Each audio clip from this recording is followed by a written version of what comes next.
Corps commanders کا 47 معاہدے کے خلاف بھارتی بیانات کا سخت نوٹس۔ پانی کے جائز حصے کی دستیابی یقینی بنانے کے لیے ضروری اقدامات سے گریز نہیں کیا جائے گا۔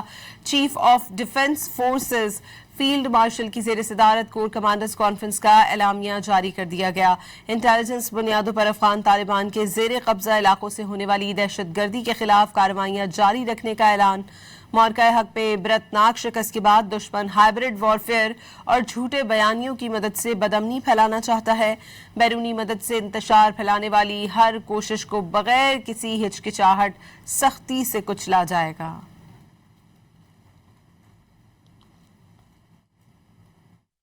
معرکہ حق میں عبرتناک شکست کے بعد دشمن جھوٹے بیانیوں سے بے امنی پھیلانا چاہتا ہے۔ انتشار پھیلانے والی ہر کوشش کو کچلا جائے گا۔ فیلڈ مارشل عاصم منیر کی زیر صدارت 276 میں کور کمانڈرز کانفرنس سے خطاب میں فیلڈ مارشل عاصم منیر نے واضح کر دیا کہ پاکستان کی خود مختاری اور قومی مفادات کا ہر قیمت پر تحفظ یقینی بنایا جائے گا۔ کور کمانڈرز کانفرنس کے مطابق خطے میں پائیدار امن و استحکام افغان طالبان کے زیر تسلط زمین پر بھارتی پراکسیوں کی روک تھام سے مشروط ہے۔ پاکستان دہشت گردی کے خلاف اپنی عوام کے تحفظ اور دفاع کا مکمل حق رکھتا ہے۔ کانفرنس میں کشمیر کو پاکستان کی شہر قرار دیا گیا۔ ISPR کے مطابق فورم نے مقبوضہ جموں و کشمیر میں جاری انسانی حقوق کی سنگین خلاف ورزیوں کی سخت الفاظ میں مذمت کی۔ فورم نے مقبوضہ کشمیر میں یک طرفہ آبادیاتی تبدیلی کی پالیسیوں کو مسترد کرتے ہوئے اس کی بھی مذمت کی۔ کانفرنس کے شرکاء نے 47 معاہدے سے متعلق بھارت کے بیانات کا نوٹس لیا۔ کانفرنس کے مطابق جائز پانی کے حصے کی دستیابی یقینی بنانے کے لیے تمام ضروری اقدامات کرنے سے قطعاً گریز نہیں کیا جائے گا۔